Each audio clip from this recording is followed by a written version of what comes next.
and gentlemen, it is Evening for Managers 24th edition from the Institute of Chartered Professional Managers of Sri Lanka. And the interesting topic today is raising the retirement age, the pros and the cons.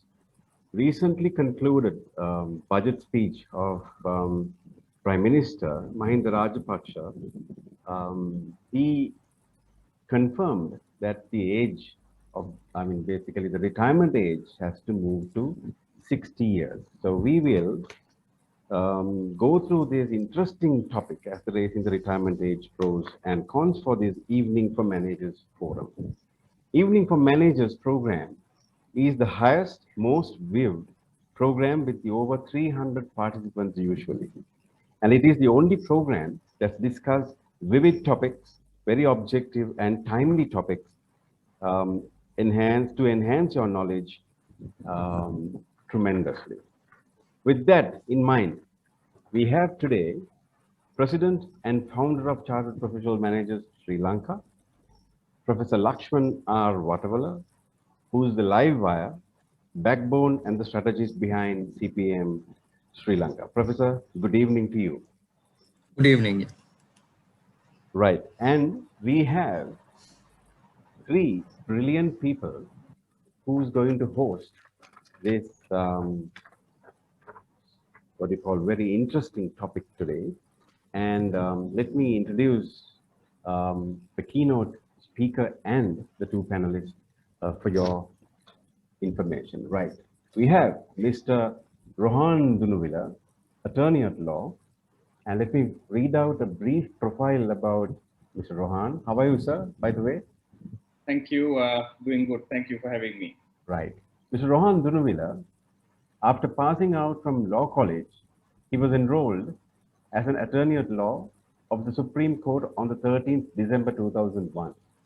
Having completed his internship and apprenticeship under the Distinguished President's Council, L.C. Senivira Square, and G. Nihal Fernandez Square, leading practitioner in both original and appellate courts, he moved to Employees Federation of Ceylon, an institution renowned for its expertise in the area of employment law, industrial relations, and human resource management.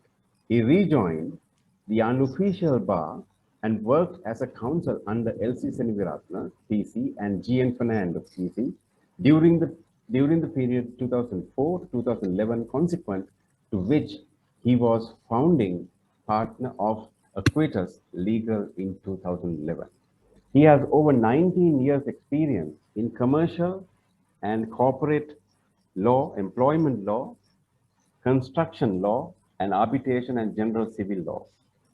He regularly advises and appears for some of the country's leading private public companies and banks, as well as several blue chip companies.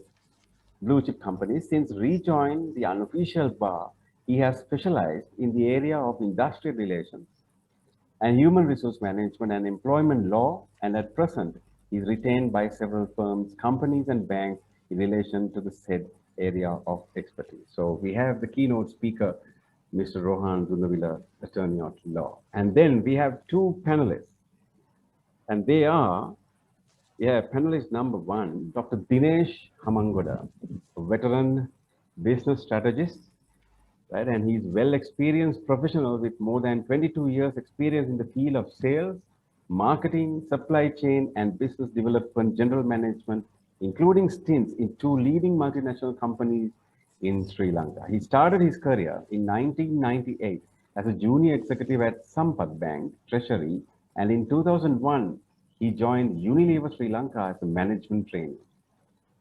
During his Unilever stint, he functioned as a sales manager, then moved up to senior brand manager, business development manager, head of demand and business planning, head of marketing, Unilever Food Solutions Sri Lanka, Maldives. After covering a 13-year spell at Unilever in FMCG, he joined Holcim Lanka as a marketing manager. Dr. Dinesh joined Navaloka Group as the CEO for East West Marketing Private Limited in January 2017 and achieved Slim Brand Excellence Award for Turkey brand in 2018.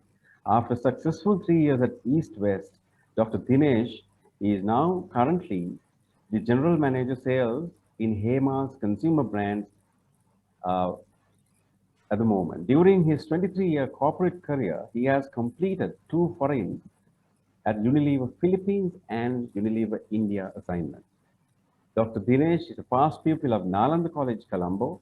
He obtained his doctorate from the University of California 2020 and holds a first-class BSc honors degree from University of New Delhi under Indian Cultural Scholarship Scheme.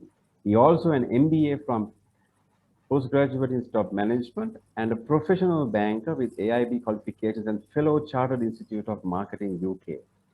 In addition, he is a lecturer, mentor, corporate trainer, specialized sales motivation and leadership training. He is a permanent faculty member for marketing strategy for PIM Alumni Senior Management Development Program. Dinesh, Dr. Dinesh is a visiting lecturer for MBA, MSc, MBS, and EMBA programs in the University of Colombo, University of California, Cardiff Metropolitan University, and Edith Cowan University. How are you, Dr. Dinesh? Hi. Good evening, Hashan. Thanks. Right. You're welcome, doctor. Right. Let's move on to panelist number 2, Dr. Anuradha Idbegoda. How are you, doctor? I'm fine, Mr. Hashan, and Right, thank you good. for this invitation. Okay. Right. Let me read out your profile. She is a researcher and a senior lecturer. She is currently working at the University of Jawaharlal Management Science Unit, Applied Science Faculty. Dr. Anuradha holds a PhD from the University of Sri Jawaharlal, a Master of Business Administration in Human Resource Management from the Postgraduate Institute of Management, University of Sri Jawaharlal, a Master of Information Technology, postgraduate degree, Bachelor of Information Technology, both from Charles Sturt University, Australia. Dr. Anuradha is focusing more research on human resource management. Her current project is employee engagement, personal character, green HRM, high performance work practice, and leadership are other research areas that she has already done research. Wow. She has published several articles, including Web of Science, Scopus, ABDC, and Copernicus Index journals. She has been a guest researcher at the Department of Sociology and Work Science in the University of Gothenburg, Sweden. Okay, too heavy to swallow. Right, so we'll welcome the keynote speaker and the panelists. Also behind us, we have Mr. Dinesh Asukarat, the Director, CPM, and his fabulous team connecting us live from Colombo to you and across the globe. Good evening to you, Dilshan, wherever you are. Right, okay, people, we are good to go. And there'll be people watching us now, and they'll be raising questions, right? To start the proceedings, please welcome Professor Lakshman R. Vatawala, Founder, Chairman of CPM, to welcome you all. Over to you, sir. Thank you, Hashan. Good evening to all our eminent panel who are present here. I think they have been very well introduced. But I must say that there is a good mix in our panel. Eminent lawyer, very conversant with the human resource and the managerial area, then the academic area which will be covered, and of course the business side. So we have a very good mix, and I'm sure that this will enable our participants to get a good knowledge on raising the retirement age pros and cons. Another special feature of our eminent panel is that they are all youthful, very youthful. So they are really going to speak on retirement age, which I'm sure all of you would like to get their views. I would like to say a little about our CPM, the Chartered Professional Managers. This is the one of the prime professional management bodies in Sri Lanka. And as a professional management body, our main duty is to ensure that we are able to produce professional managers and also enhance the quality and the skills of those who are currently employed in this field. So that's why we have this Evening for Managers program, which is In professional terms, it's called continuing professional development. This is something that is very essential in all fields, but we are finding it lacking in many areas, especially the public sector, which is far behind us, because international professional bodies and even our own body, if you do not comply with the CPD hours that are put in, 20 hours that you should put in for a year, you will not be able to renew your membership. Now, those are the strict criteria that are there, and I think the government should ensure that CPD is introduced, because they are under false notion that once you get a degree, you know everything, and the government must ensure that they get a job. So I think that's the wrong notion they have. But let us look at our topic itself. Now, one of the, as I said, of the CPM, then of course we provide the membership, 3 grades of membership that are there: the associate, the member, and the fellowship. So these are 3 grades that are available, and we also conduct the very special program of management and entrepreneurship. These are professional program that we are doing. 3 stages that we have: the certificate level, the diploma, and the advanced diploma, which will finally entitle you to get membership of the institute. So these a program that is much in demand, management and entrepreneurship. A lot of them talk of it, but our program of management and entrepreneurship is not only theory, but also the practical aspects, and where we have good lecturers who will be conducting it. So definitely you will be able to get more information from our director, Mr. Devshan Aruskuratna, whom you can contact and get the details. Now, speaking on today's topic, that is of course raising the retirement age, pros and cons, there are some very important elements in this. I thought I'll just speak a few words, because with the sort of experience and what we have seen. Now, if you look at now the definition of the retirement age, now this is really a major problem. The government is taking maybe 55 as a retirement age, and whether now they were in the budget, they wanted to increase it to 60 years. Of course, a lot of protests were coming from here and there, but we need to look at the whole sphere as such, which I'm sure the eminent panel will be able to speak. But today, normally we talk of 60 years as the age of retirement. So that's what we normally take. If you take in all our research studies and others, that's a sort of age that is taken. But there is one very important aspect that we need to look at, because Sri Lanka is really facing a very serious problem, because the number aging are increasing. In 2017, it was 14%, but currently it is in the range of 20 to 22%. Now, this is something that is worrying everyone, and maybe the reason that why the government also considered that this retiring age should be increased. Then the other area that you should look into is the median age. You see, now maybe during our time it was 21. They say the age increased from 21.4, the median age, and it has gone up to 31 years. Now, this is a very serious problem. You know, see, when you consider retiring age, if we don't look at the entry criteria, then we are in a serious problem. And I don't think anyone has really looked at this one. And of course, the life expectancy going up to 72 or 79 years. But the main thing is you have a very good school education going up to maybe completing it. And then once you complete it, then only the rot starts. You see, from there, because you see those days, when they say this median age 21, that would have been the age that they would have qualified and gone for a job. But now this age has really increased, but no action has been taken to solve this. So this will have a really big impact on the aging. Now, supposing if you say now, if it has gone from 21 to 31, that is 10 years. So then if you say 55, then your retirement age should be 65.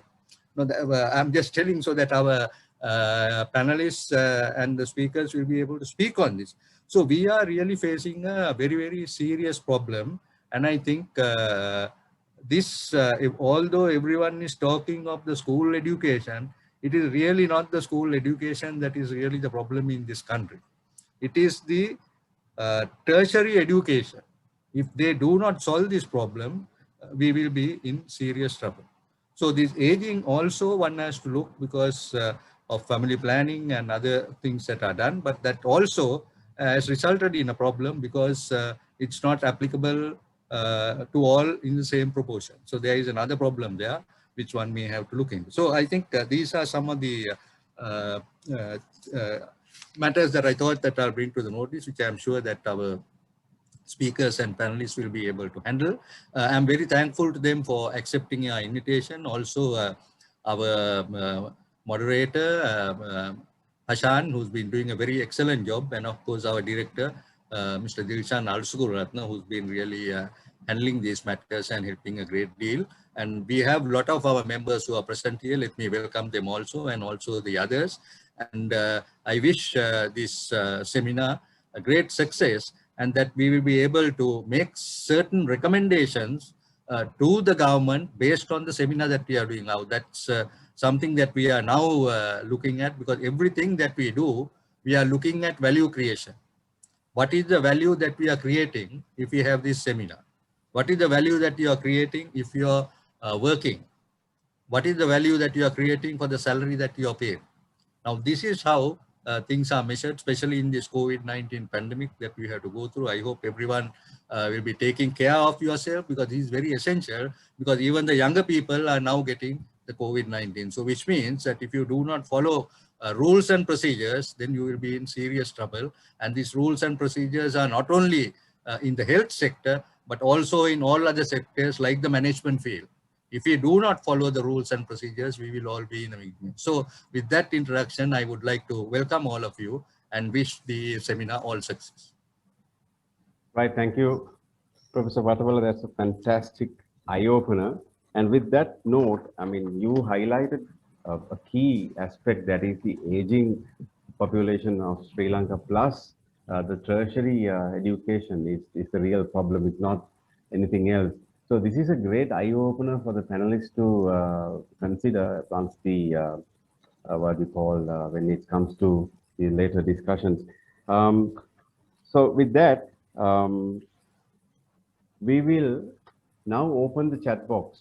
You all can put your questions in for the discussion as we proceed to the keynote address. And the keynote will be done by Mr. Rohan Dunavilla, and we would like you to take over the proceedings now. Thank you, Hashan.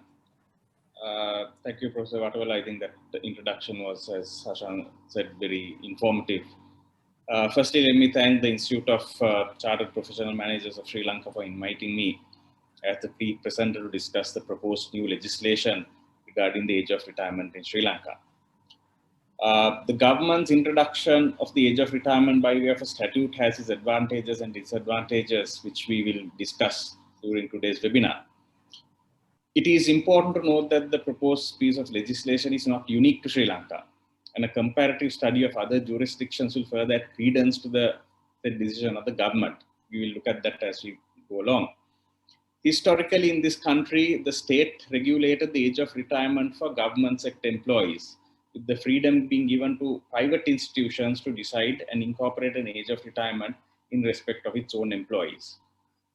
At present, there are 31 statutes that govern employment law in Sri Lanka, and the present proposed bill, if passed into law, will become 32nd piece of legislation. As you all are probably aware, this piece of legislation will have significant impact on businesses in the short and long term. As we go forward, we'll look at those aspects as well. As Professor Vatawala pointed out, the two of the key proposals by the Honorable Mahinda Rajapaksa Prime Minister and the Finance Minister were twofold. One was the introduction of a contributory pension scheme for the self-employed. Secondly, was to extend the age of retirement of workers covered under the EPF law up to the age of 60. When looking at that budget speech, the primary intention as per the speech was to regularize the current retirement age for the purposes of the EPF, as same is different based on gender. Section 23A of the EPF Act states that a member of the fund shall be paid the total amount lying to the credit of such member's individual account as soon as practicable after such member, being a male, attains the age of 55 years or being a female, attains the age of 50 years. Based on the current life expectancy, the purpose is to remove this gender-based approach between men and women. Thinking behind females being able to retire at 50, when the EPF Act was enacted as far back as 1958, was primarily based on such persons being able to retire sooner and enjoy the fruits of their labor and contribute towards their family and family well-being. The current life expectancy in Sri Lanka for men is 72 years of age and women it's 77. At the time of the enforcement of the EPF Act, it was 58.8 years for men and 57.5 for females. Prior to getting into an analysis of the bill that is before us today, I think it's important just to briefly run through a few neighboring countries and how they have addressed this issue of retirement age. Singapore is currently facing an increasing aging population caused by increased life expectancy coupled with decreasing birth rates. In 2018, it had one of the highest life expectancies in the world. As of 2017, however, Singapore had the lowest fertility rate of the world with only 0.83 children per woman. By 2035, it is estimated that around 32% of Singaporeans will be age 65 and above, while the median age was also expected to rise from 37.9 in 2015 to 53.4 in 2050. This demographic shift places pressure on Singaporean society as a shrinking workforce struggles to support this aging population. The Retirement and Re-employment Act of 1993 in Singapore raised the minimum retirement age to 62. Employers must re-employ qualified employees who turn 62 up to the age of 67.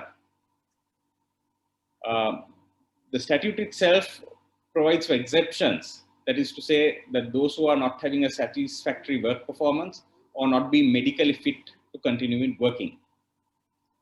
Singapore will raise the retirement age to 63 and the re-employment age to 65 from 1st July 2022, which will help keep track of increase in the retirement age to 65 and the re-employment age to 70 by the end of 2030, according to Manpower Minister Josephine Teo. The employees will still be allowed to withdraw some money from their Central Provident Fund account starting at the age of 55 to receive CPF payouts starting at the age of 65. The United Kingdom, the compulsory age of retirement is 65, but this law was scrapped in April 2011 by the Employment Equality Repeal of Retirement Age Provision Regulation of 2011. The compulsory retirement by an employer will be an unfair dismissal, age discrimination under the Equality Act of 2010, unless can be objectively justified. Employers have no choice, but when they want to retire, and pension schemes can continue to have pensionable age to release benefits. The Pensions Act of 2014 provides for a regular review of the state pension age at least once every 5 years.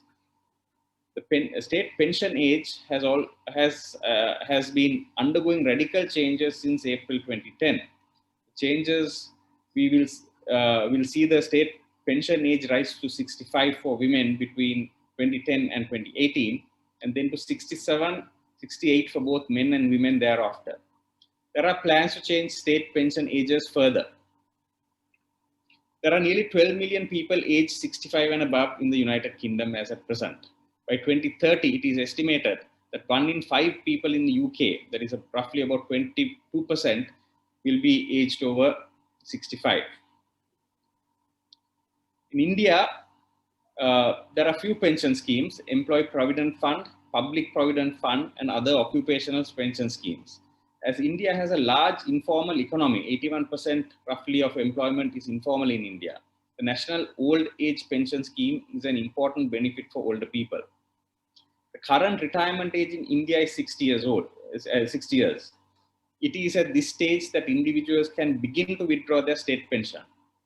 The working population will increase by about 9.7 million a year between 2021 and 2031, but will slow to 4.2 million during 2031 to 2041. At the other spectrum, India has been seen a big increase to the life expectancy of healthy older people. A healthy 60-year-old man can expect to live for 12.5 years more, whereas a woman can expect to live for 13.3 years more. Nearly 240 million aged 60 or over in 2041 compared to just 100 million in 2011.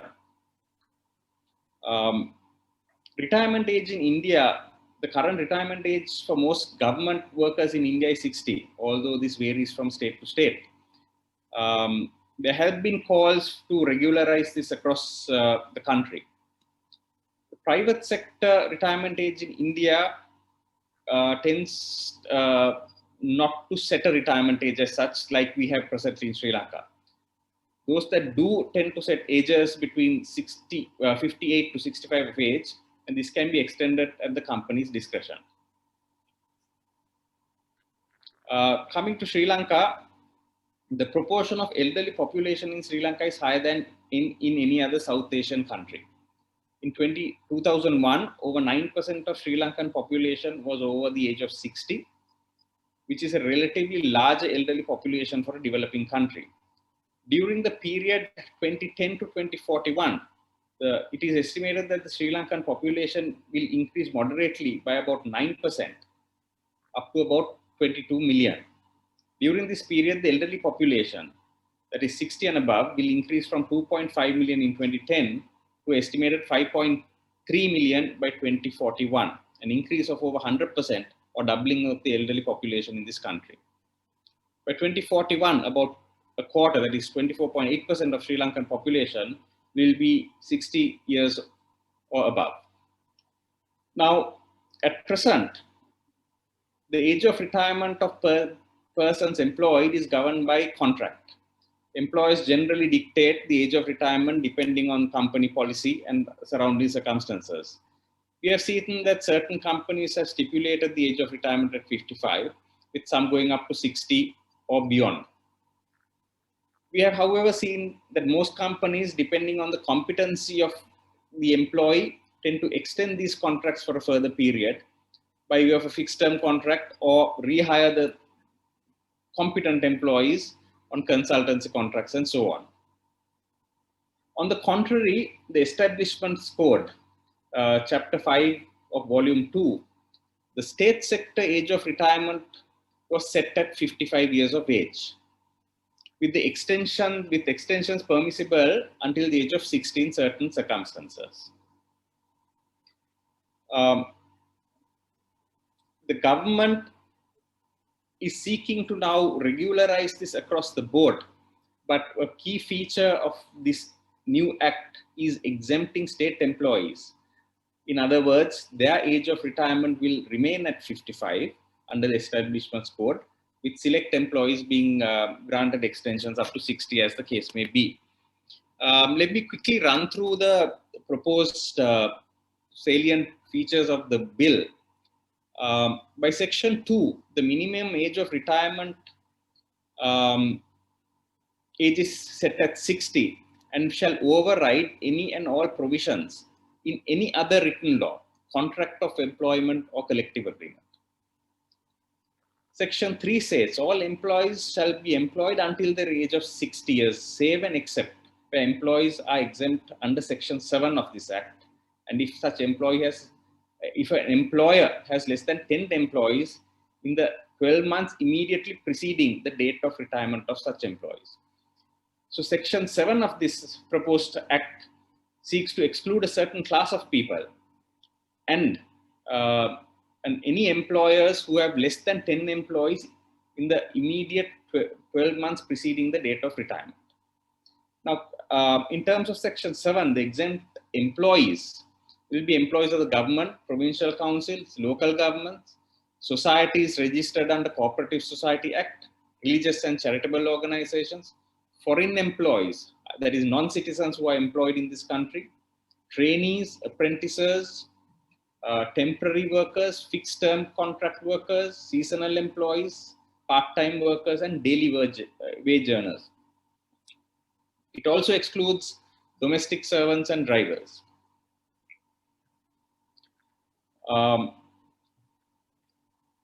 Section 4, the exempted occasions of retiring prior to attaining the age of 60 is if the employee is of ill health, terminated due to disciplinary action, enforcement of a statutory law, closure of a company or part of a company, retrenchment, etc. under the Termination Act. Now, it is important again to note that this Act does not qualify or give a definition of, say, for example, where the circumstances under which an employee can be deemed not medically fit to be retired prior to 60. Those are aspects that probably will be debated in Parliament, and hopefully adequate provisions will be brought in to cover that. Section 5(1) of the Act says that the employee, however, has a discretion of retiring prior to the age of 60. Section 5(2), an employer can terminate the services of an employee on the written consent of an employee or prior written approval of the Commissioner of Labour under the Termination Act. Again, these are situations where there's closure of business, downsizing, reorganizing of a company, and you're overstaffed, situations such as that. There's an important aspect in Section 5(3), which says that if an employee has completed 25 years in service under one employer and attained the age of 50, the employer is given the discretion to retire that employee at the age of 50. This goes against the norm of the substance of the Act or the scheme of the Act, and makes you wonder why such a provision has been brought in. Again, 6(1) says any condition in a contract of employment relating to the age of retirement, collective agreements, etc., shall become null and void. Any provision of a contract which limits or excludes the applicability of this Act will be null and void. Section 8 says that an employee retiring an employee before the age of 60, the Commissioner is given special powers to inquire into a complaint of an employee and make determinations. But the key feature of this provision is that the complaint must be made within 6 months of the date the said employee is retired. Now we can draw parallel to the Industrial Disputes Act, where there has been a termination for indiscipline or whatever reason. An employee can go to the labor tribunal within 6 months. So this is a similar provision where there is a time bar imposed on an employee to complain of a retirement or a forced retirement to the Commissioner of Labour prior to the reaching of the age of 60, by which the Commissioner is empowered by this proposed statute to inquire into it and grant relief to the employee concerned.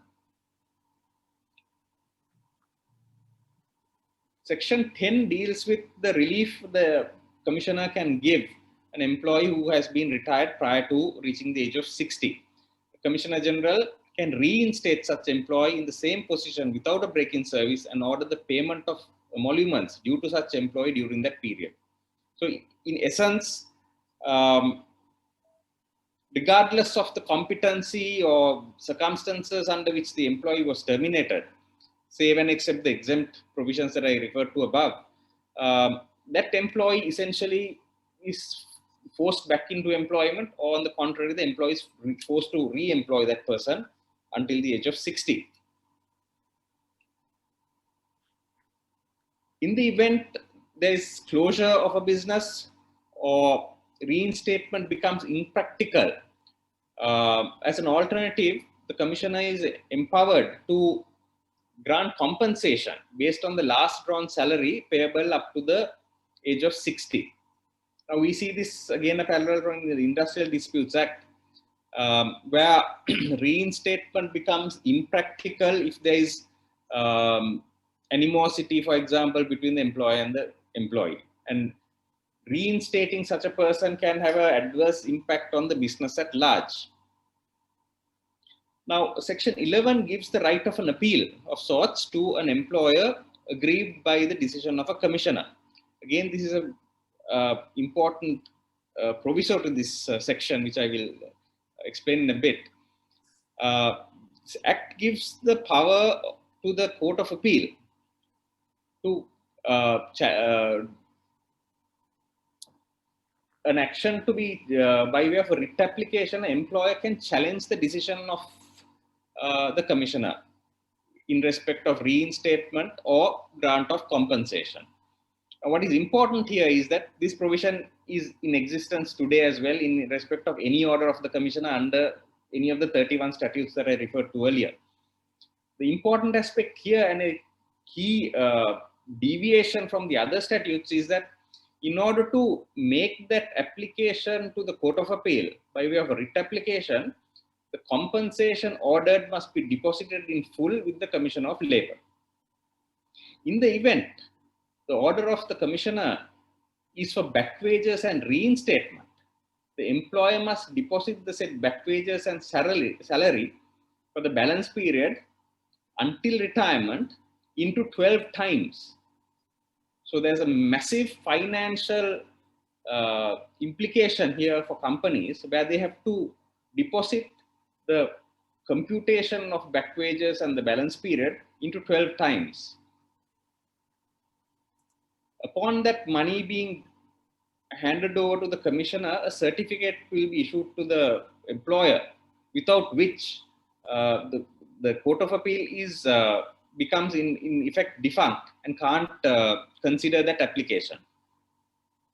Like any other employment statute in this country, violation of any of these provisions is an offense, and there is a fine of 5,000 or imprisonment up to 6,000 or either or both. As in majority of the employment statutes in this country, there is personal liability on directors, officers, partners if it's a partnership, president, secretary, etc. if it's an unincorporated body. Now those are some of the salient key features of this piece of legislation, proposed piece of legislation. Now it also falls on us to discuss the pros and cons of this legislation, as I'm sure the other eminent panelists will also discuss. From an employer's point of view, some of the pros would be the use of knowledge and experience of an employee who is very familiar with the structure and the business. Instead of having to retrain or rehire people with limited knowledge in respect of how each individual company operates. Therefore, less training costs and less recruitments. Some of the key cons would be internal promotion issues, where people are waiting to be promoted once their superior he goes on retirement. No discussion on deciding on the age of retirement. Different industries need different skill sets, need the skills of certain people can deteriorate over time, lack of interest with age. There are a lot of aspects that are now taken out of the control of an employer, who is now forced to keep such people in employment regardless of their performance. Because performance is not an element under which you can retire anybody early in terms of this bill. There's another aspect, financial aspect, burden that will be cast upon companies and employers would be having to make provision for additional gratuity for 5 years, EPF, ETF contributions, increments in salary, and so on. Those who have not made provisioning will now be forced to re-evaluate their financials and make provisioning for all this as the years go by. With that comes the larger pay caps, less cash flow with the current economy, where people are in this present context with COVID and downsizing and reinventing businesses. Piece of legislation coming in at this stage may not be the best thing for the economy as a whole. It also means that because of certain restrictions in having a staff cadre, younger employees or graduates from universities, youngsters with fresh ideas, skill sets, cannot be employed for want of vacancies in a company. These are some of the aspects I believe that ought to be considered, and maybe even give more certain exemptions where employers are given a better opportunity to evaluate depending on the business requirements. Now, from employees' point of view, there are several pros. You are looking for financial stability at the age of 60. There's job security. We have as I said before, we have an aging population. Sri Lankan culture is generally such that the family always looks after their elders, but unfortunately we see a deviation from that age-old culture and traditions of this country, where in fairness to many youngsters, they don't have the financial capacity to look after their elders anymore.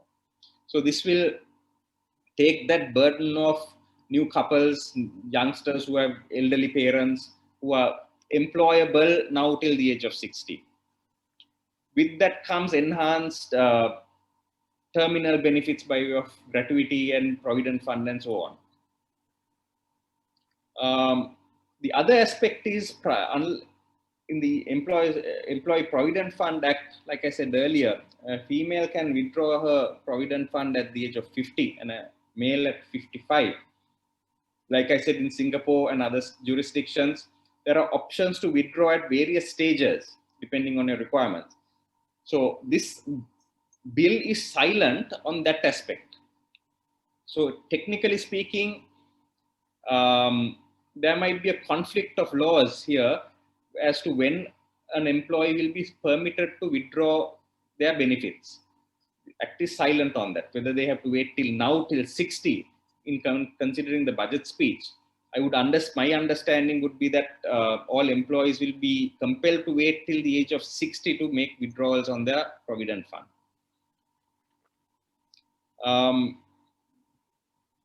Now, another aspect is that this comes at a time when a few weeks ago, maybe a month or two ago, there was an increase in the compensation payable under the Termination Act. The Termination Act, the minister gazetted a formula for payment of compensation with a maximum cap of 1,250,000.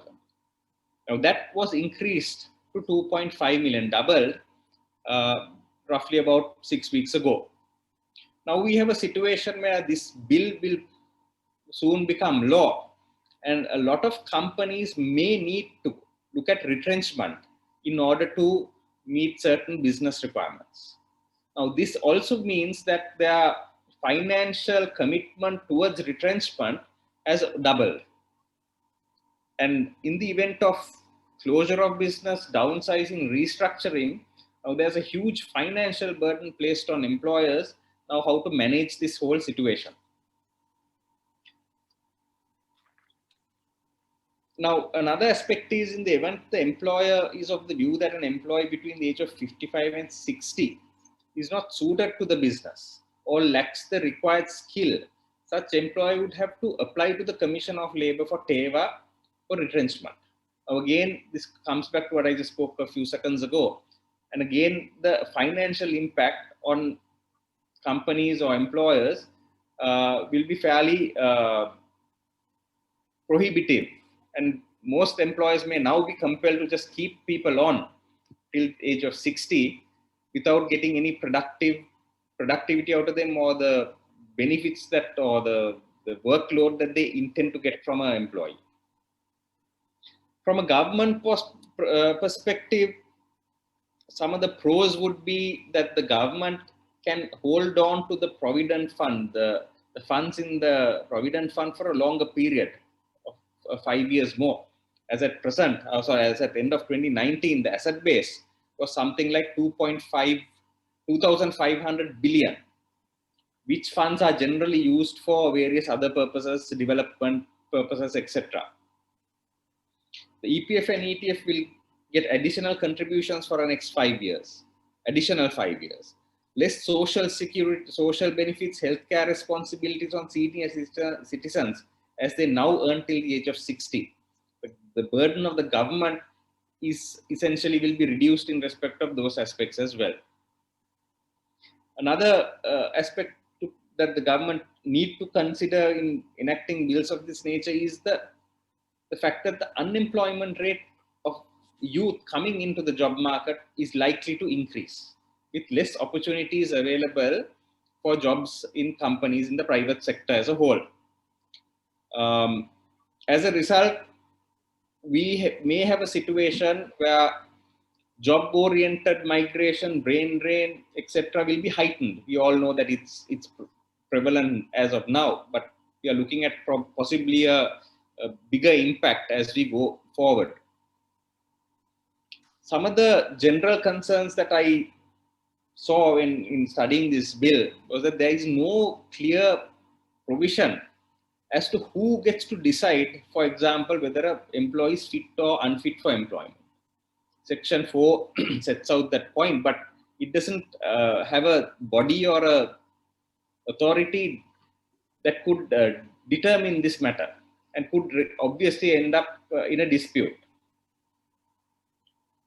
Again, like I said earlier, the act is silent as to when the provident fund benefits, etc., can be withdrawn by these employees. Again, one must also, while being pragmatic and looking at the positives of this whole piece of legislation, there are concerns about the real intentions of the government in holding back a fund with about 2,500 billion. Whether it's for use of government expenditure, which would in effect be contrary to the whole purpose and the scheme of the Provident Fund Act, for which it is a safety net for employees of the private sector. If it's used for other areas of government expenditure, which is not interest generating or beneficial to these employees who contribute to the fund, it can have a drastic adverse impact on the employees who throughout their lifetime has been contributing towards this fund. So these are some of the key elements that needs to be looked at and discussed as time goes by. So Hashan, I think that about sums up my take on this piece of legislation. And Right. over. Thank you. Right, Rohan. It was basically it's an eye opener. Rohan, thanks for the keynote. It was, I mean, it's a dose of legislation facts that runs into the two panelists' discussions as well, where you highlighted the key, you know, the Singapore aspect, the UK aspect of retirement. So basically, Rohan, it's we just increased it to 60, but they were now planning to move further beyond. That's one fact that I gathered, and also you mentioned that you know the youth might lose certain opportunities, and people might get into various aspects of you know giving them employment on a different notion with regards to this act. And also you mentioned that this act is silent on the withdrawals of the benefits of the EPS, right, Rohan? So that's a kind of a grave concerns. So basically, you covered 80% of the cons, and I mean, I know Dr. Dinesh is that's the topic that he's about to embark upon. But on a legislation point of view, that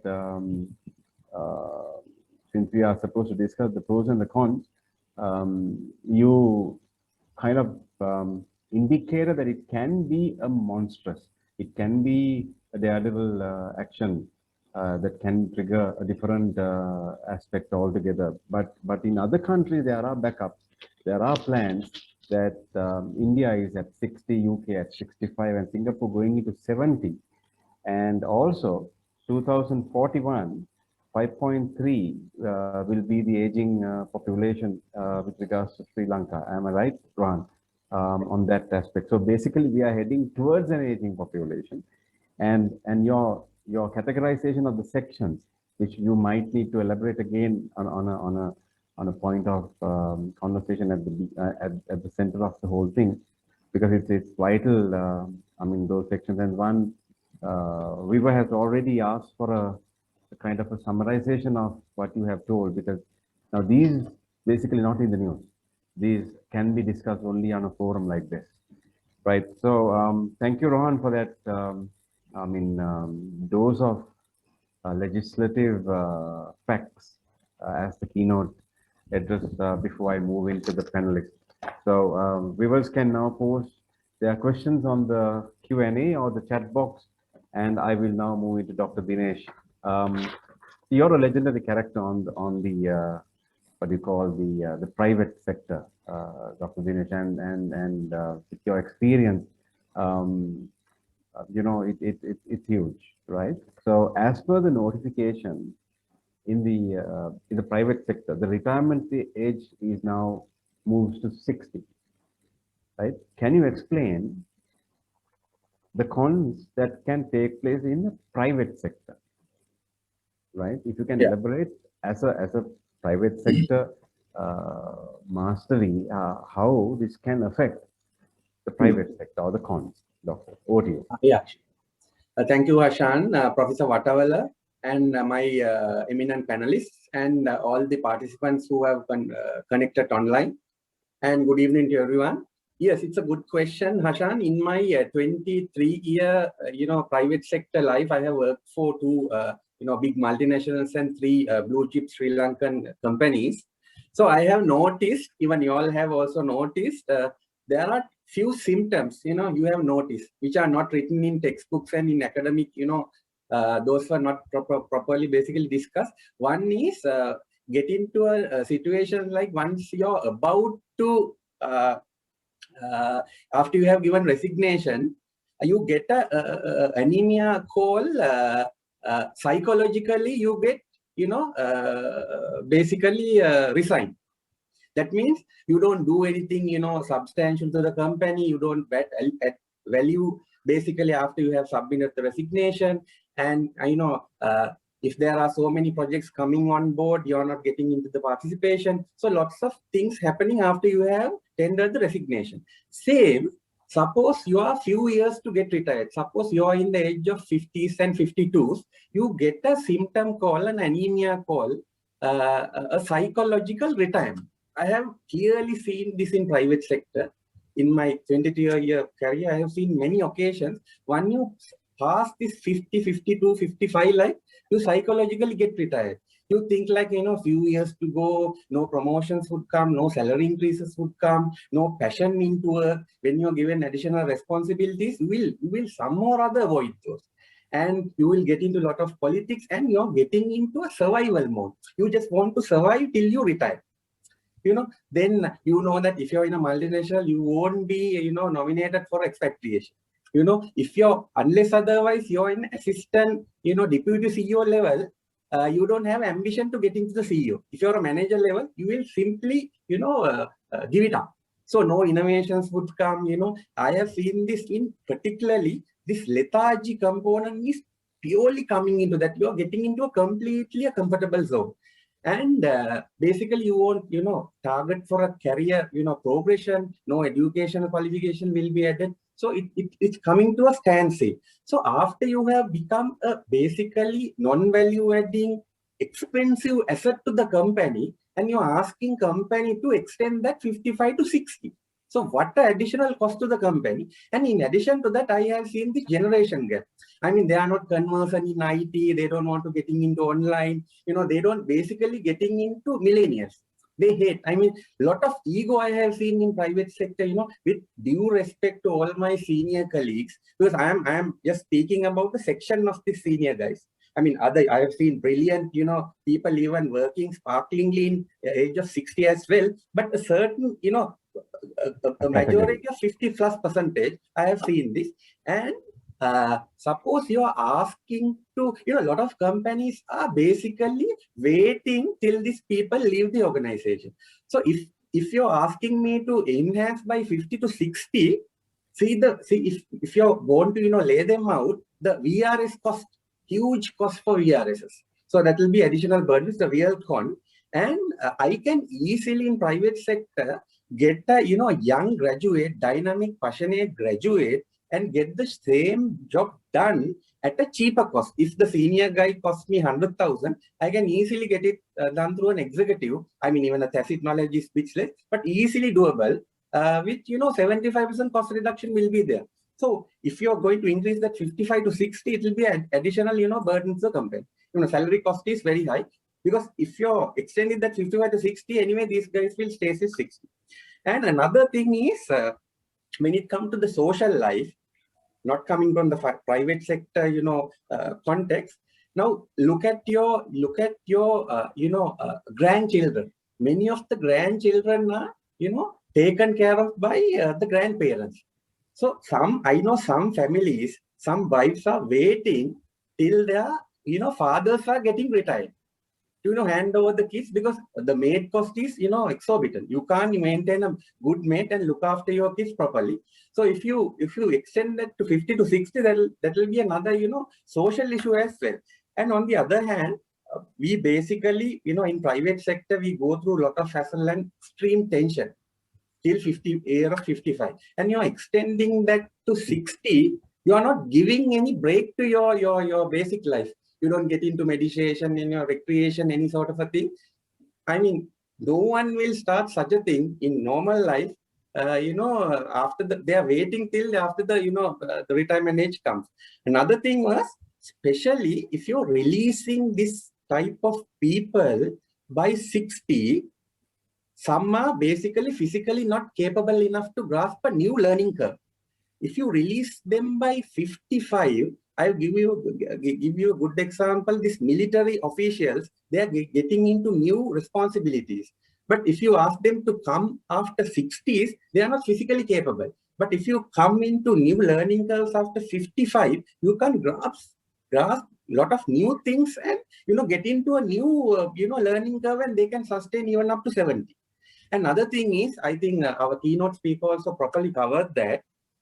If you don't flush out the the garbage from your backyard, you don't have provisions to invite new young graduates to come in and provisions to give good promotions.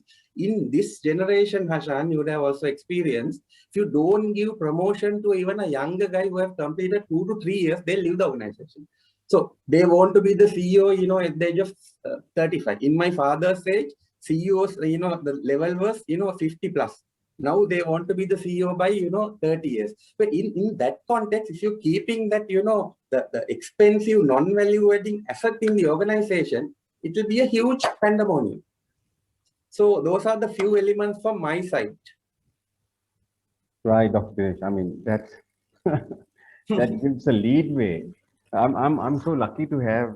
I'm so lucky. I'm one of the luckiest moderators, because Rohan basically set the stage on the legal framework, and you touch upon the sectors and the cons that can lead into a misery by increasing the age to 60. I mean, Hashan, I missed one point. Now, especially we are talking about this entrepreneurship.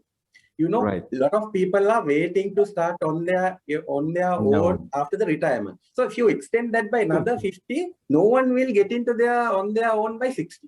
So a lot of complication you're opening up for if you're giving to retain them up to 60.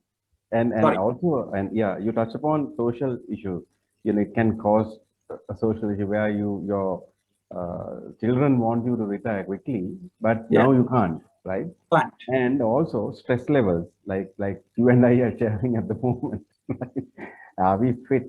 I mean, can we have a proper retirement? Yeah, and also the pandemic issues can also creep in, right? Correct. You never know, right? And once you get COVID, you can't get insured. That's another line. Correct. Right? And then physically you're not fit. That's one aspect that I also wanted to dig upon. How fit are you to take over responsibilities after 55? Correct. And Ashan, I have heard, I don't have the literature to quote. I have heard that surgeons are not supposed to do, operations after the age of 50 or 55. They are not, legally bound to do any operations. So I need to touch upon that as well.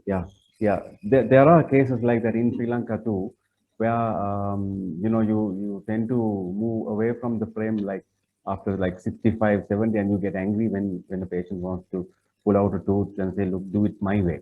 So meaning there's a level that even surgeons, dentists, and all the other professions, and including us, it can happen to us once we started aging. But when you extend, yeah, you're absolutely right. It can run into a social issue, and also seriously agree with you, Dr. Dinesh, with regards to the new generation. They want to be the CEO of the company by the age of 28 or 30 or 35.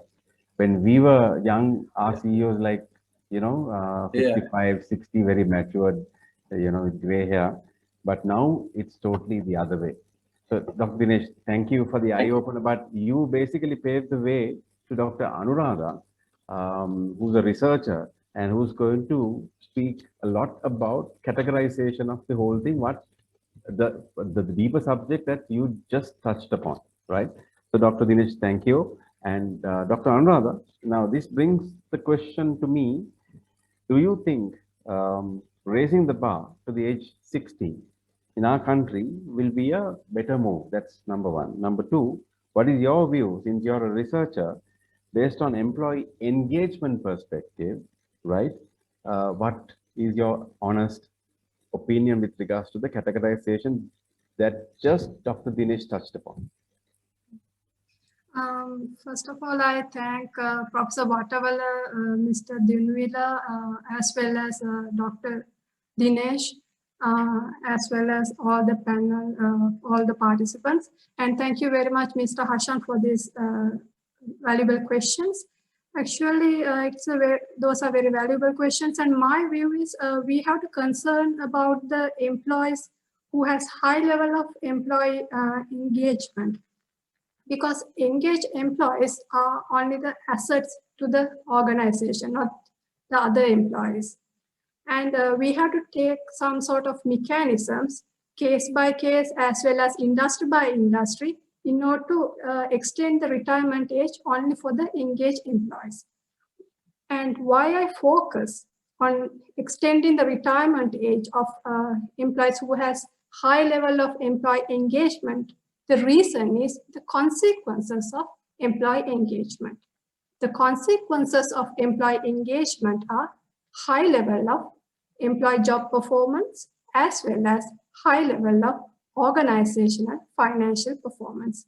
These are tested as well as proven by researchers such as Anita in 2014, Harter and other researchers in 2002, as well as I also did research on consequences of employee engagement with the support of two other researchers called Senior Professor Opatha and Senior Professor Kennedy Gunawardena.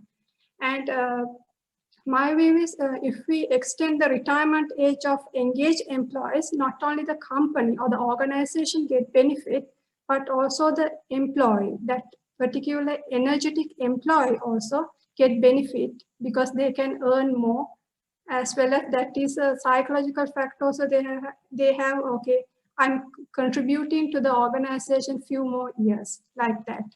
And another thing is there are various organizations, and one famous organization is called Gallup. They conduct research on, especially on employee engagement. And they, once in every 3 years, they present reports on employee engagement levels worldwide. And can anyone guess what is the worldwide percentage of employee engagement in 2017? That is the last report. Due to Corona, they couldn't do research in 2020.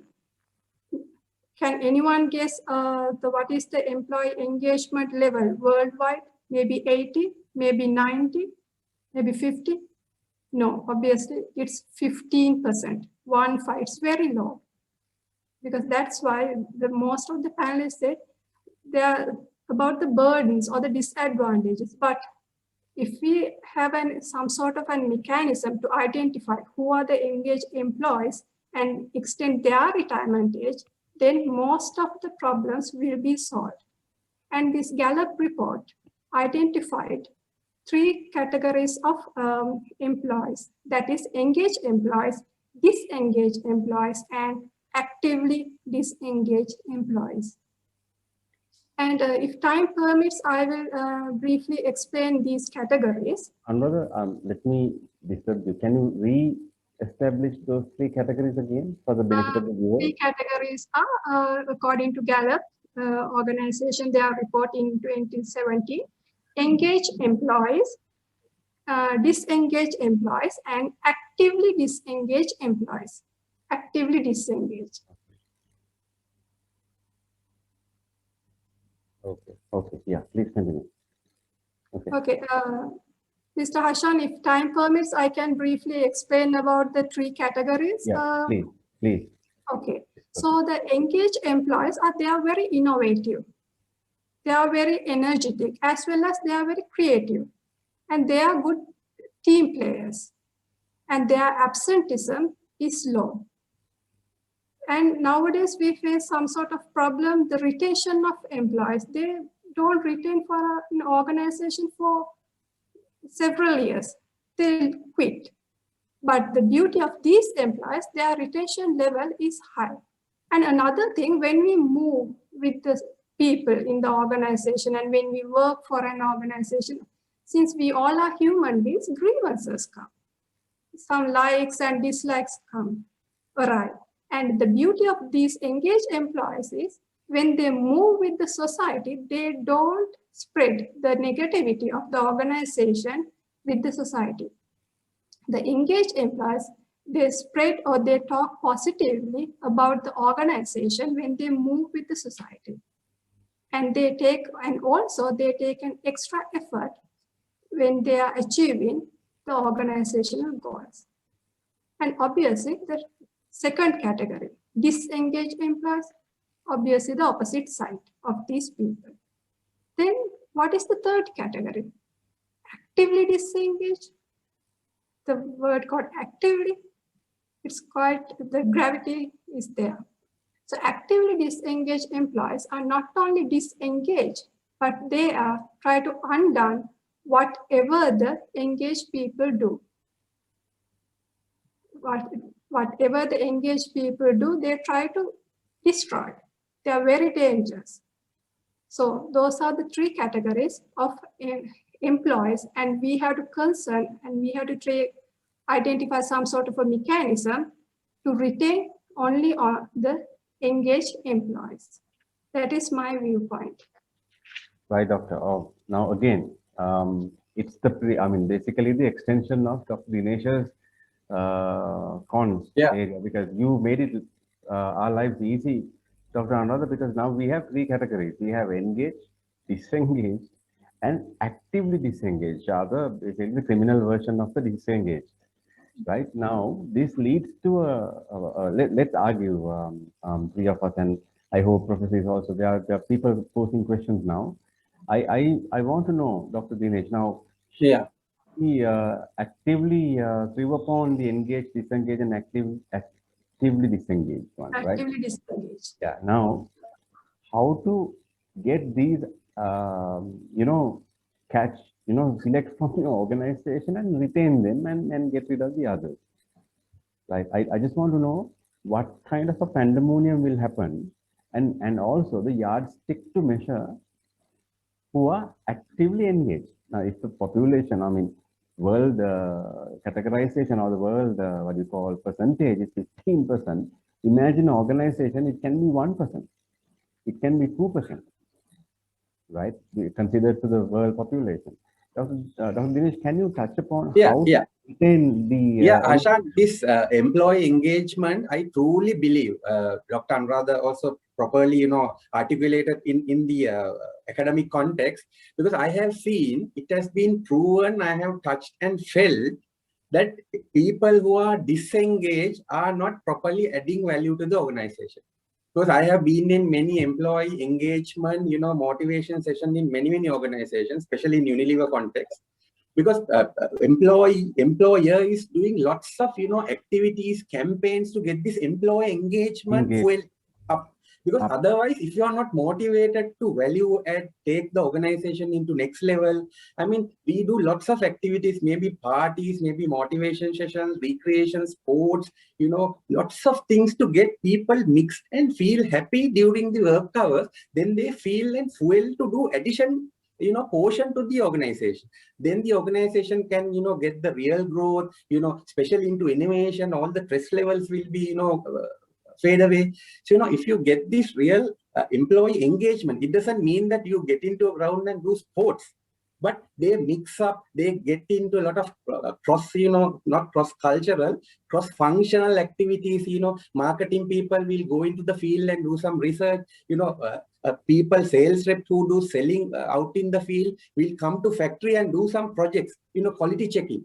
A lot of mix will happen, lot of new knowledge will get into the organization, and a lot of enthusiasm, passion will even, fuel into the organization, which can be, cashed up, really get cashed up. So in terms of yardstick, lot of people, good organizations, they have, quantitative measures to different, take qualitative expectant, make it quantitative, and they measure how is the employee engagement level in this particular organization, and they check how was the last year and what was the performance, how is this year, what was the performance. I can vouch that when the engagement is getting, deteriorated, your organization performance would have gone crazy.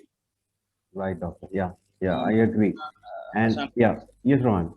What was discussed by Dr. Anuradha and Dr. Dinesh, I think this is a key factor, is how the law is very disconnected from the requirements of businesses. Yes, sir.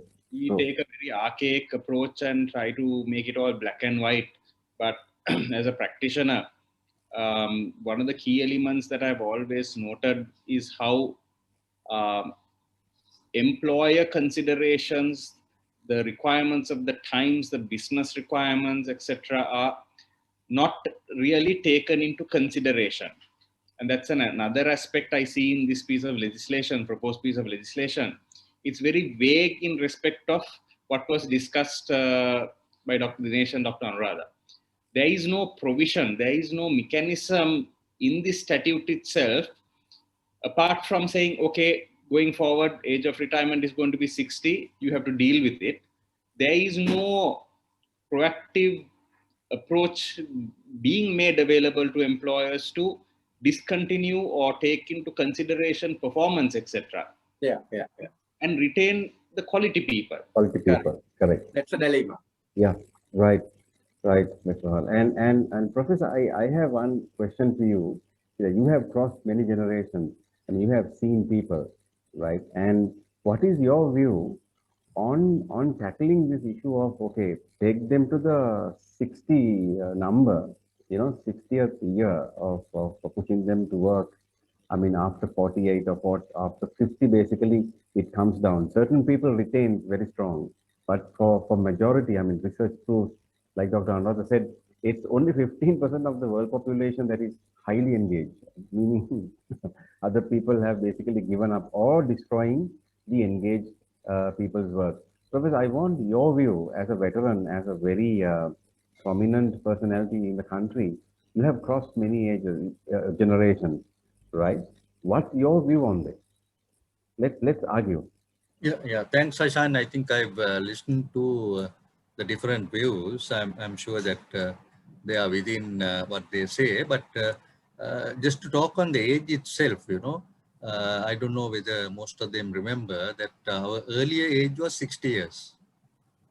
You see, when they changed to 55 years, they gave the option to those who have signed agreements or who are employed to that at 60 years to continue up to 60 years. Correct, correct. So in this sort of exercise, I think where we are making a change, we need to have some options available, because definitely people are not going to change easily. So this is something that one may have to say, if we are going to extend from 55 to 60, either the employer has to look at it or the employee. So who will be able to take the decision? So this is one area that one maybe have to do it. Maybe you can't do it at least for a few years, at least 5 years or 10 years or whatever. We say 5 years. So then there is some sort of agreement that will arise and people can take action. Then the other thing is on this engagement. Now, actually, I think Dr. Anuradha mentioned about this, but on the engagement, it is not only the employee. You see, if the employer doesn't give the opportunity to the employee to develop, then that is a key indication, no? Because you see, I can just give you one example. You take the public servant in India, you see when they are taken in for or recruited, they are giving a thorough training to them. Every ministry has their own training institution. They are trained. If you speak to their secretaries or higher officers, they are very well conversant, and not just yes people. They are able to analyze. Now we had those people during the civil service period, but they were learned people who did it. But now the thing is entirely different, because we are giving employment to the people who can't get a job. The government is giving jobs to people who can't get jobs. You see, the government must, earlier the policy was government recruits the cream of the university people who pass out first class. Without a first class, you can't get into government service. So that's why, so our concepts have all changed, and garbage in, garbage out. Doing away with the Public Service Commission is really one of the major problems that have occurred, because politics have got into it. So we need to, if we are really going to develop, we have to look at systems and procedures and ensure that those are done. Politicians can come, politicians come, go, because they are temporary people, but we need the public servants who will have to be skilled, who will have to be trained. These CPD programs you are talking of should be a regular occurrence in the public sector. I don't think they know anything what is happening. If they came, because we are giving this free, they could have come, but they don't want to come. They want to go home, So that's why. So these is some of my observations that I have. We need to be flexible on how we are going to implement this. That's what I feel. You can't have a hard and fast rule, but give a little flexibility for at least 5 to 10 years and then go on. Fully agree. And Rohan, there's a question being posed from by the name of Priyanta Perera. Is this for private board, electricity board, is referring corporations and government organizations, and what is the total percentage of workmen who entitled for this act? So this is excluding corporations and government service. Government service and corporations are governed by the Establishments Code, like I said earlier. This is essentially for the private sector. It doesn't extend beyond that, because those categories of employees are specifically excluded. Right. Ashan, if I can just mention something, there is a social problem on this, because when a person retires as 55 years, now with this median age going up, the age of marriage, all those things are getting postponed. So you see at 55, they have very young children. And they may, how are they going to meet their demands, send them to school? So this is another social problem that is there, one has to look in. Might I only add to what Professor Vatawala just said? I agree with him in respect of his thoughts on this matter. another aspect is when we consider extension, I don't necessarily consider it something bad, but one must also keep in mind that the government shouldn't burden the private sector to meet all their needs. Now, by doing this, in essence, each private sector employee is taxed on their income for a further 5 years. Their obligation towards the state increases by a further 5 years. On the converse, the state's obligation towards its citizens is reduced by 5 years. So I sincerely hope that this is not a piece of legislation designed to milk the private sector employees any further. Because as it is, I'm fairly sure, as private sector people yourselves, you all are well aware, that there's a huge burden cast upon individuals when it comes to tax and the like. Right. And Dr. Anuradha, there's another question posed from, Priyanta again asking, sorry, Dr. Anuradha, let me rebound this to Rohan once again. He's asking, is NGOs are in the private sector category? Technically speaking, yes, they fall under the Shop and Office Employees Act. So long as they operate in Sri Lanka, those employees are governed by all local laws. All right. Okay. Thank you. Registered.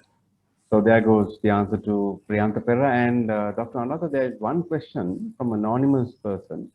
What are the actions company gets to actively disengage? You know, he's asking what are the actions that the organizations can get with regards to disengage people, right? Plus, where they're harmful to others. Are these actions get them after they destroy others' future or before? What is your recommendation? Before is better. Before is better. Sooner the better, is it? Right? Because first we have to have some sort of a mechanism to identify who are the actively disengaged employees, and then we can take some lawful actions. And I think Mr. Dunuvila is the most suitable person to answer for what type of legal actions that we can take for the people who are doing sabotage or destroying whatever the engaged people do. Just to take up from where Dr. Anuradha left off. So there are two categories that we must consider here. There are the category of people who are merely incompetent and do not have the skill set required by the company. Now, those actions are not or won't fall within the definition of a misconduct. In such an event, the only way to get rid of them would be to make an application to the Commissioner General of Labour under the Termination Act, pay them now up to a maximum of 2.5 million and then ask them to go. Now, again, the problem here is the actively disengaged employees who are proactively trying to run a company or an employer down is now asked to, is burdened with having to pay that person to ask him to go. So like I said, there's a lot of disconnect between what the law is and what the requirements of business is. Right. Dr. Dinesh, how Samir is asking, how could we get ready? How could the country can be ready for the industrial 4.0, especially under COVID-19 situation, without grabbing technology with young stars? If we are going to retain old talent for another 5 years. But what he's asking is, let me clear it for you. Now, how the country is going to get ready for the industrial 4.0, and now at the same time we need to push 55 to 60, and what's going to happen to the young guys? You touch this, but he's asking in a kind of a deeper sense. But what's going to happen to the younger people? So why if younger people are having some issues, there is one answer in my perspective, Hashan. Right. We should remove this word called retirement. I mean, retirement word should be removed from the vocabulary. It's a bad, poisonous word. You are encouraging people to getting into a second honeymoon, basically. Right. And the age shouldn't be the criteria for that particular word called retirement. Because age is not a barrier. Because I have seen people who are really performing at age of 70. You can, consider the factors like your efficiency, your performance in the company, your engagement, so many factors are there. my proposal is make the retirement or whatever the age floating and agile. Let it be any age. If company decides, okay, this particular person retirement age must be 75, let the person decide after negotiating with the company. If one person who is actively disengaged and he, poisonous to the company, some mechanism, he get rid of, get out from the bus even at the age of 40. So that's the long-term solution for this thing, because we are limiting, keeping a legal barrier. Okay, you are getting into a honeymoon by age of 55. Now it's, extending 55 to 60. I mean, when you reach that, no engagement. I mean, disengagement will automatically we are asking for. Right. Right. Hashan, if I can I just make a small comment? Please. Now this all depends. Now, actually, at the moment, we are taking the position that our economy is stagnant. We are not expanding. As a result, we are trying to create jobs for people who are retiring. But if we are really going to expand, because our country has to develop our economy.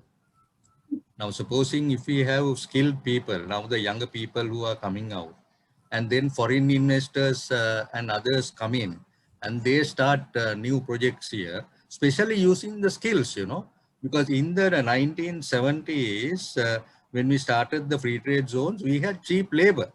But now our strategy should be to have skilled people. If we have the skilled people, then all the foreigners, like in India, they will come here. We will be able to start, especially in the IT area, projects, which will mean that everyone will automatically extend the ages of everyone, because you see, then the demand is there, But at the moment, we are talking of no expansion, no demand. We are just stagnant, Right. Ashan, just to give you another example, now I have seen a lot of paper advertisement asking for good retired army people for big, big job opportunities. I mean, we are giving them a message: you are incapable, but we are asking you to come and work. Come back. I mean, we as the industry professionals creating that, lethargic frame within them and discourage them to. I mean, we are tagging them on a negative note. Right. And Dr. Dinesh, I mean, it's yeah, absolutely right, because you need to remove this retirement word from the vocabulary. And also, like what Professor said, when we ask people to come here and work, we are automatically moving into that level, right? But my concern is now, even there is I need to reconfirm with Rohan. Rohan, this act is for the private sector. It's not for the public sector, is it? Again, I need to reconfirm. Yeah, that's right, Hashan. These aimed at the private sector only. Now, just to recap of something Dr. Dinesh and Professor Vatawala said. Earlier, prior to this act, we didn't have a retirement age. It was for individuals, companies, individual employers to decide the retirement age. Okay. Now, forcing upon everybody a retirement age. Earlier, as Dr. Dinesh correctly pointed out, we used to keep the better people even up to the age of 60, 70, or even beyond that, depending on their competency, skill level, and their actual productivity. But now, where you can't do that anymore. Right. So, Ashan, the retirement age date should be the date you die. So till you die, you can write, you can lecture, you can teach, you can consult. If you're incapable physically, you can online do so many things. Yeah. So we as professionals and professional bodies, take some creative action to remove this wrong tagging. Right. And also now this leads to another issue, Dr. Dinesh, Dr. Anand, and on all the people who are engaged right now. Let's argue upon it, because there are questions coming in. Now say, how about the public sector? I mean, aren't there any? Why only for the private sector? Now I'm confused, Rohan, Dr. Dinesh, Dr. Anand. I mean, why not? The legislation is pushing the public servants. I mean, if you go to a public entity, still the president is trying to make it extremely active. But I mean, you ring up today the labor department. I mean, I rang up and there's no answer. There's no answer. Yeah. So Hashan, just to take up on that point, again, this goes to show what the actual intention of the government might be in at this juncture, bringing this piece of legislation in. Right. Now, the establishment code says your age of retirement is 55.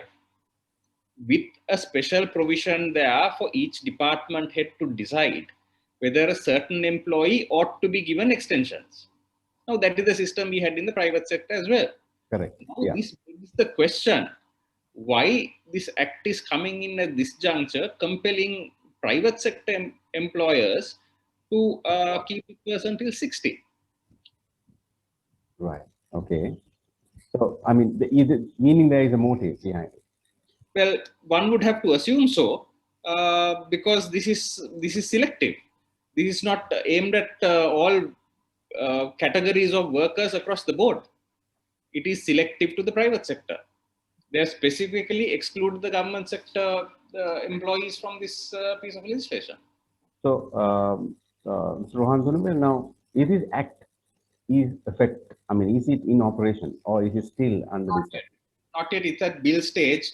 Next Right. will be put on an order paper, debated, and possibly amendments may come in if a debate is taken up on this matter. And till the final act is passed, it is difficult to know what the actual changes and the final product will be.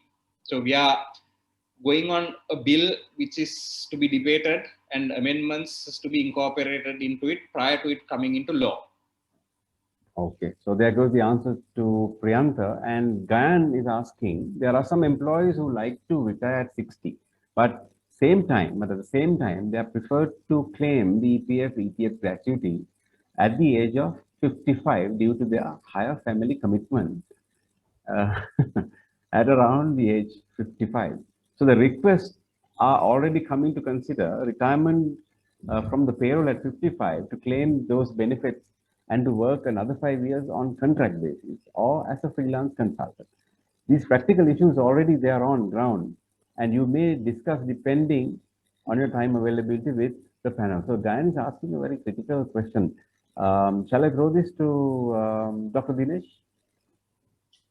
My basic solution to this problem is you should have some mechanism to detach your terminal benefit, in the window and your retirement age. Because if you make both at the same, juncture, the problem comes. Right. Why we mix all, both these things together? There should be a mechanism, okay? Whenever if there's a, financial commitment, there should be a window to get an installment or whatever. And your working till the retirement should go on. Otherwise, because of this merely, sheer financial objective, you are terminating your superb career. So my solution is that, Dr. Dinesh, Hashan, yes, Professor. Yeah, Hashan. Okay, okay, Rohan, you do. Yeah. Sorry, Professor. Just to add to it now, the EPF Act says 50 for females and 55 for males. Now, with the Retirement Act coming in, once it does come in and goes up to 60, unless there is specific provision to say that the age for withdrawal also is to be linked to the age of retirement statute, those two ages will remain. So females will still be able to collect at 50 and males at 55. Right. No problem. Yeah. Yes, I think that flexibility should be given. If that flexibility is there, I don't think there should be a problem. And also, see, I'll throw this to all the members who are engaged with me right now. Gayan is asking another question. Whatever retirement age, 55, 60 or 65, etc., isn't this has to be applied to politicians as well? Extremely pertinent question. The age of retirement should have come in for them first, be that as it may. No, I mean, it has to start with them, I believe, Rohan. Yes. Right. So the cap should be put to them first. You start politics at 55, Then that is what they are asking to do, That's a good one. Now and not a social service as it was once upon a time. Yeah. Make a business out of it, then you want to go on as long as you possibly can. Right. Dr. Anuradha, Samir is asking another question. Because of the gravity, there will be a problem. If some employees are asked to break his or her service by age 55 or 50 years, and employer loved it with relevant, payments. And employer again allow employee to rejoin soon. So he's asking, you retire and you come back. Is the employee eligible to ask for what you call gratuity for additional years up to his or her 60-year based on not interrupted EPF, ETF? So what he's asking, once it's broken and extended, right? Is this EPF, ETF, can he reconnect? I mean, I posed this to Dr. Anurag as well as to Rohan, because now I see a problem, because once you are terminated or once you are retired, means that, I mean, I should not use the word retirement, because it should, as Dr. Dinesh suggested, that once you think that you are unable, because once you cross to 51, automatically, like Dr. Dinesh said, there is a psychic that comes into you saying that I can't work, and therefore I need to destroy, or I need to, I mean, we have come across, Dr. Dinesh and I had come across in one particular time of life, a particular people like that, and we had a lot of discussions, and now it's coming like a film into my mind, right? The amount of discussions we had as to what to do for them. But I mean, can't let them sacked or can't let them asked to go, because they are pillars of the company, and they are, people look at them as our seniors, and seniors founders. They act, they come at their own way, and they're not listening to young CEOs. So now, once you break it, when you come back, aren't you taking a headache in, or aren't you taking actively disengaged or a disengaged person in and making a trouble once you extend that person's working contract to 60? What is your view? I want both of you, Dr. Anurag and Rohan, to debate upon this. Once it breaks, I feel it has to be, let him go, and you should not. I didn't get you, Mr. Harshan, properly, because what I feel is you ask about once you break the contract of an actively disengaged person, and you ask again that person to come in. Or No, we don't know whether this guy is actively engaged or not, but he can pose himself as an actively engaged character. Now imagine if I bring this, if I'm the labor minister, okay, tomorrow I'm going to implement Dr. Anuradha's categorization. So there'll be people who can really mask it. So they are now ready. They're at the age of 54. Now they're masking, right? yeah, And but my view is, Mr. Harshan, at the age of 54 or something like that, then when a person is working for an organization, maybe 1 year is enough. Then we can identify that person's behavior, characteristics, and everything. So whether that person is creative, innovative, and what are the characteristics are there, engaged employees characteristics are there. And my proposal is to keep only those people, not the actively disengaged people. And the other thing is, once the actively disengaged person try to undone or destroy whatever the engaged person do, that comes under legal point also. Then we can take some legal action, as the previous question that an anonymous person asked from me as well as Mr. Dunuvila. So then we can take some sort of an legal action. So my point is, okay, yeah, go ahead, doctor. My point is, keep only engaged employees. Right. That's the thing. So yeah, Dr. Dunuvila, I mean, I need your opinion. Are we creating a chaos?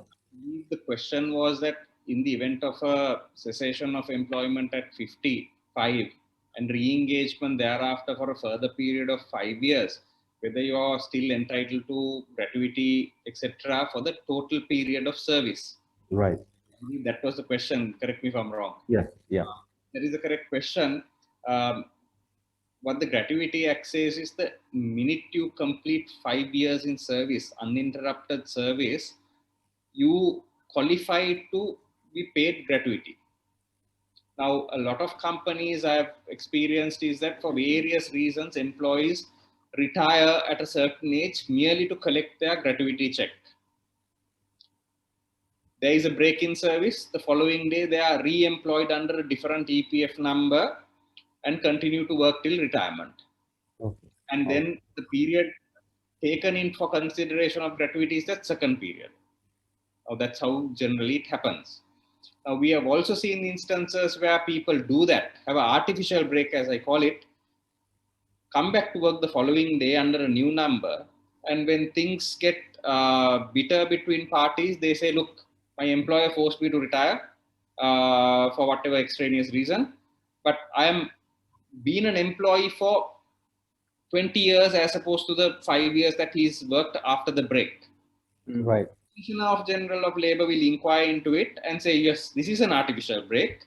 You have to take his full period of service into consideration for the payment of gratuity. Now, this defeats the arrangement that the employer and employee had at a certain stage. Right. And the employer is now saddled with a position where he has to pay an enhanced gratuity in consideration of the full term of employment.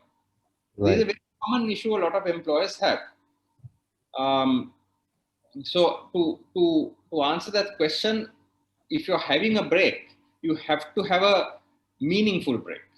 There has to be a proper cessation of employment. Dr. Dunivila, now, yeah, okay, go ahead. And re-employing on whatever basis thereafter must be on a fresh contract that can be independent of the work and contract that he was in prior to the cessation. Mutually exclusive. Yeah. Absolutely.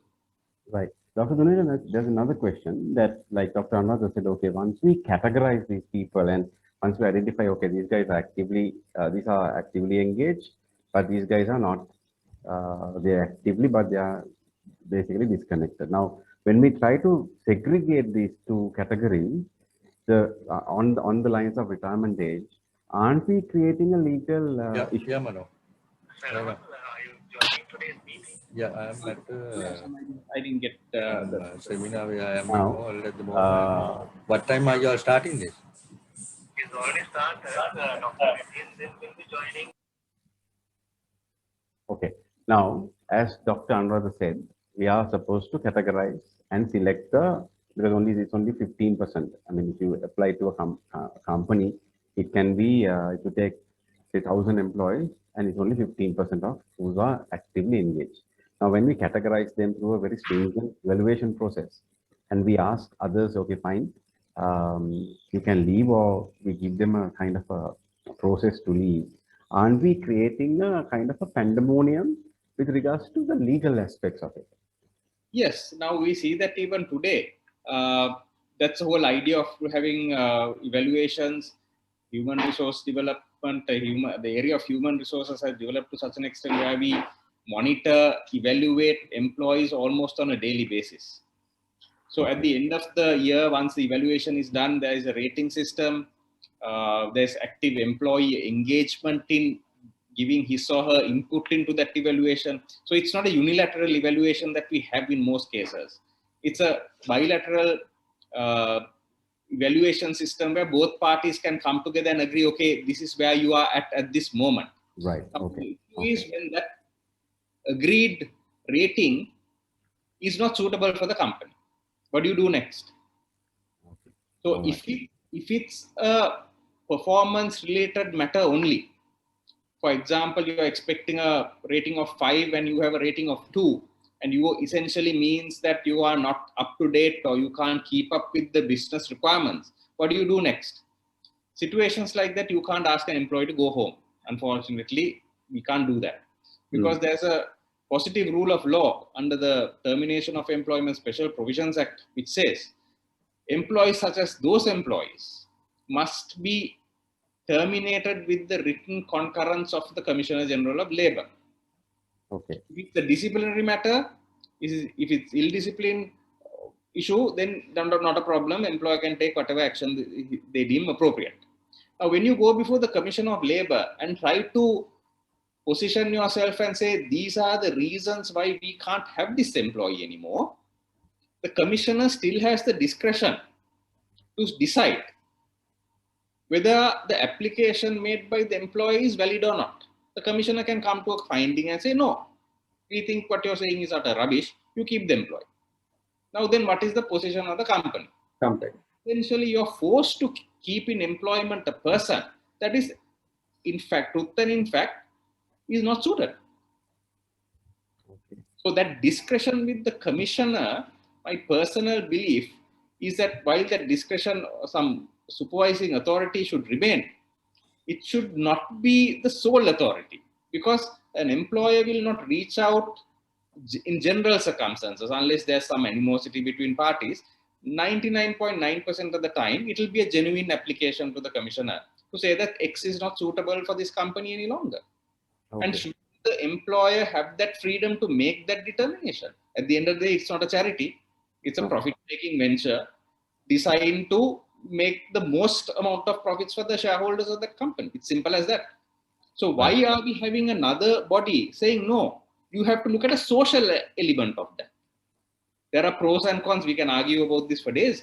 But why are you forcibly imposing another standard on an employer when it's a profit-making venture? Okay. All right. Okay. Dr. Another, so in as a whole, this is a total human resource action that needs to be implemented stringently. I use that word, isn't it? Yes. And Right. based on performance evaluation and those things also, we have to link with these. And also the leaders has to be very cautious to Of course, select the best I team. have to add something about that. As Professor Watawala said he said, Professor Watawala said, company also has to do something about in order to enhance employee engagement. That is the leadership. Because the researchers like Sejit and Krim, in their research in 2006, they identified that leader has to play a huge role in order to enhance the level of employee engagement. And we have identified it's like sort of an exchange. That means Ganudenwa, if the leader gives some career path to career development, opportunity to career development, and leader maybe the moment they found a good performance of the employee, if the leaders congratulate and appreciate the performance, then the employee's engagement level goes high. If the leaders provide positive stuff, then as an exchange, the employee engagement increase. That's what I think you have asked Mr. Hashan. So that's a pro. That's a pro, not a con. Leader has a huge role to play in order to enhance the level of employee engagement. So finally, we have a pro. Right. Hashan, I have a question for Rohan. Now, Rohan, actually, in all these legislation, one of the areas which is of prime importance is the productivity. Now, this is not mentioned anywhere in any legislation or anything, but a lot of the problems what we were talking of is relating to that. Do you think that there is any way that we can bring that in so that the productivity could come in this any legislation that we are putting in? Ideally, Professor, that should be the case. At the end of the day, your worth as an employee is gauged by your productivity. I'll give you an example with the recent gazette of the government about increasing the basic minimum wage of the estate staff to 1,000. Now, earlier, prior to that, a lot of the estate companies, what they did was they had a basic salary and a productivity bonus. So if you have attendance of 75%, for example, you were given a bonus. And the amount, depending on the amount of leave you collect, you are given a bonus. So you are given that opportunity to enhance your income. Now what has happened is when you say you're given 1,000 rupees a day, regardless of what you do, and in this present context, when the tea industry in Sri Lanka is not doing that well, the other side of the coin has not been considered. You're absolutely right, Professor, when you say that there has to be legislation brought in to gauge the value of an employee based on productivity. Not only for the private sector, that should be equally applicable in the state sector as well. And that is an absolutely vital piece of legislation that needs to be brought in. But I have reasonable doubt that it ever will. Actually, this is how Singapore developed, productivity. They brought in productivity, and that's how they really developed. Right. Professor, there's a question being posed. What can Chartered Professional Managers Institute can do to help the people who are facing this issue?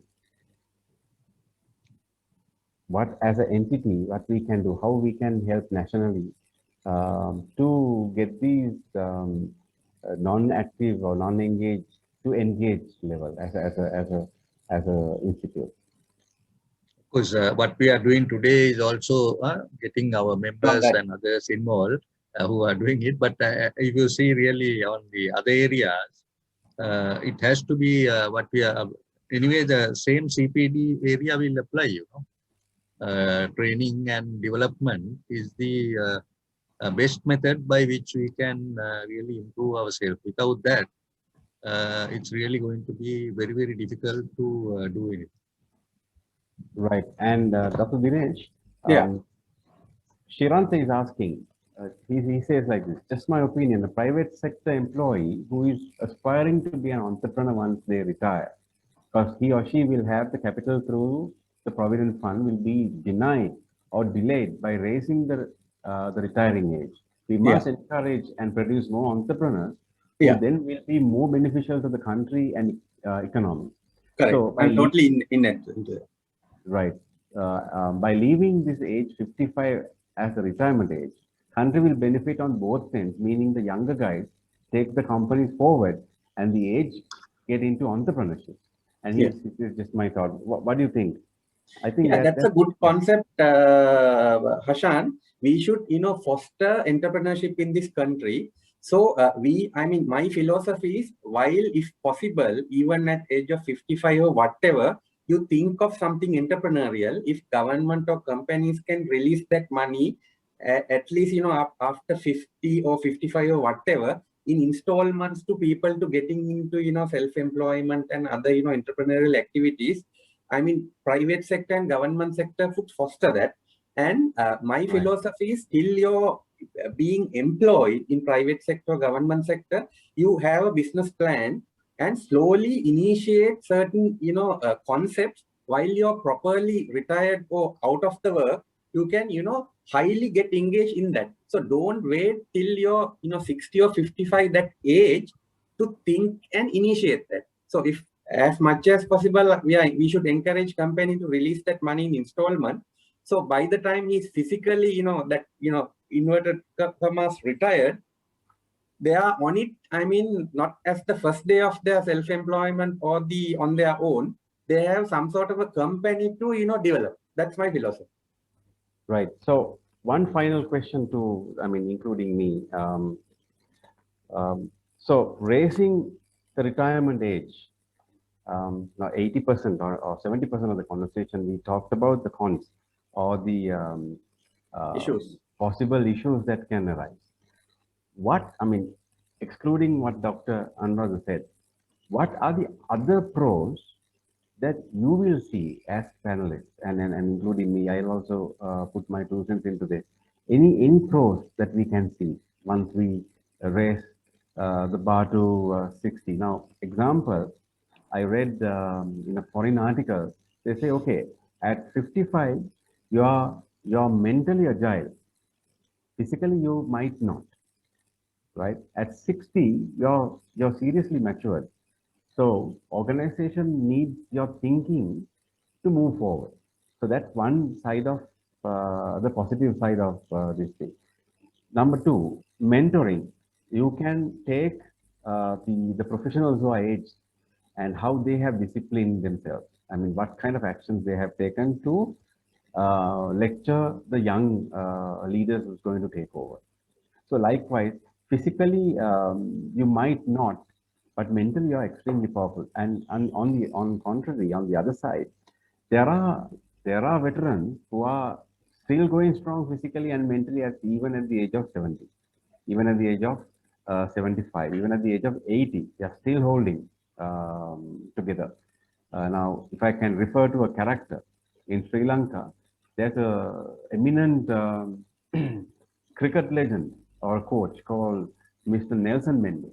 who's 83 now, still going strong, right? Still advising the younger guys, the younger captains, or who are playing, who's coming into the arena, and the discipline of the coach. So I'm looking at a pro. Are there any other pros of escalating this to 60? Dr. Dinesh? Yeah, I think Hashan, I gave you the answer. It's for me, it's a clear pro. Because once you establish psychologically in the system that there is no such a, a physical Barrier. retirement, Okay. when you redefine that, philosophy, Right. everyone will motivated to get into that. Right. And Right. when you're physically, incapable, there should be any means, getting consultation, teaching, and so on. And the total, the structure should be made by leaders like us.